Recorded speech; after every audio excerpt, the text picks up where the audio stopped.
तो एक बार फिर से हमारी सहयोगी प्रीति जुड़ चुके हैं अभिषेक बनर्जी के घर के ठीक बाहर से। तो प्रीति, सबसे पहला सवाल इस बार आपसे ये ले लेते हैं कि अभिषेक बनर्जी के घर जो सीबीआई का छापा चल रहा है, बैठे बिठाए तमाम विपक्षी दलों को एक मुद्दा मिल जाएगा।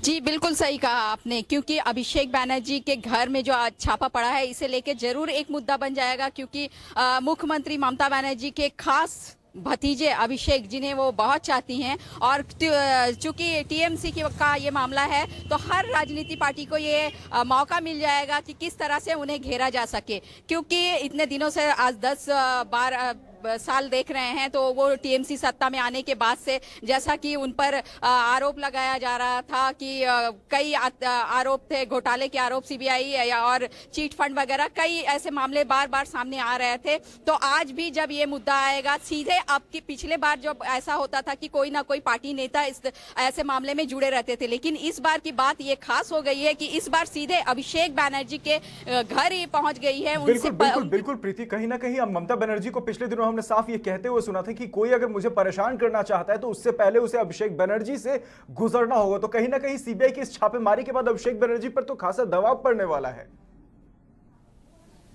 जी, क्योंकि मुख्यमंत्री ममता बनर्जी ने जब इस सीधे तौर पे चैलेंज दिया था कि मेरे तक पहुंचने से पहले अभिषेक तक पहुंचना पड़ेगा, तो कहीं ना कहीं मान सकते हैं कि अभिषेक तक पहुंचना पड़ेगा। तो अभिषेक तक ही अब सीबीआई पहुंच चुकी है।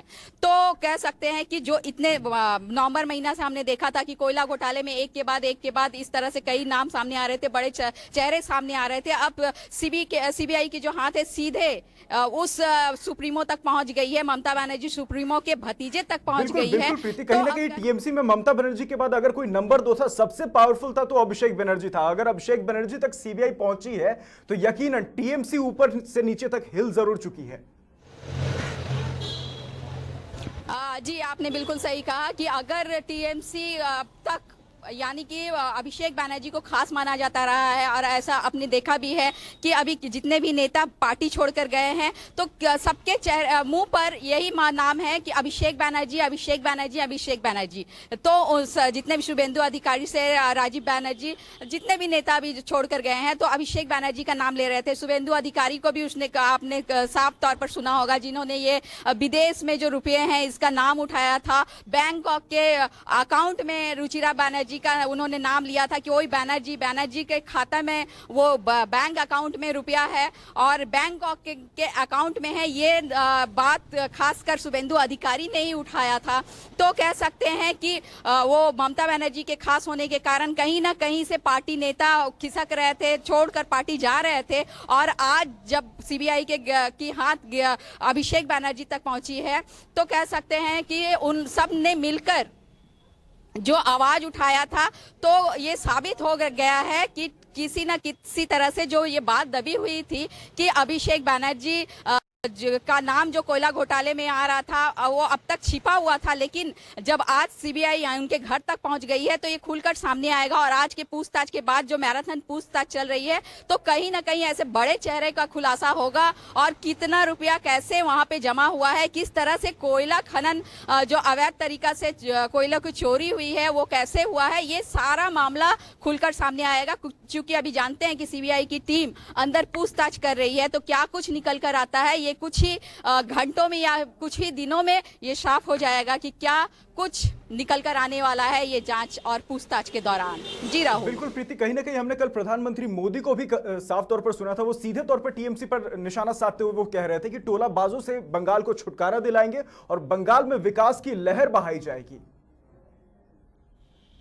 जी, कल उन्होंने हुगली में डनलप में जो उन्होंने सभा को संबोधित करते हुए कई बार इस बात को उठाया था। सिंडिकेट वाली बात वो बार बार कह रहे थे, वो घोटाले वाली बात कह रहे थे। बार बार उन्होंने ये कहा है कि वो ये जो अत्याचार है, टीएमसी का जो ये सिंडिकेट है, ये सबसे यहाँ के बंगाल वासियों को मुक्ति दिलाएंगे और सोनार बांग्ला करेंगे। तो ये उन्होंने अपने सभा के दौरान साफ तौर पर कहा था। और जैसा कि हमने देखा है कि पिछले कई दिनों में इस तरह से सीबीआई की जांच चल रही है, कभी उनकी साली के घर पहुंची है, आज उनके घर पहुंची है।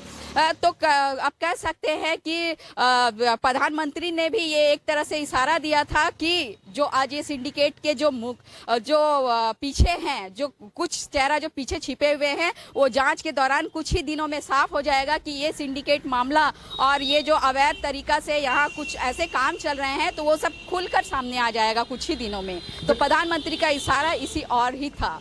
बिल्कुल प्रीति, कहीं ना कहीं हमने जैसे देखा कि पिछले दिनों लगातार टीएमसी काफी अग्रेसिव होकर बीजेपी से लड़ रही थी। लगातार ऐसा कहा जा रहा था कि ये चुनाव बीजेपी वर्सेस टीएमसी होना है। तो कहीं ना कहीं अभिषेक बनर्जी के ऊपर जो ये इतनी कड़ी कार्रवाई हुई है, तो क्या इसे ऐसा लगता है कि टीएमसी के लहजे में अब थोड़ी नरमी आएगी?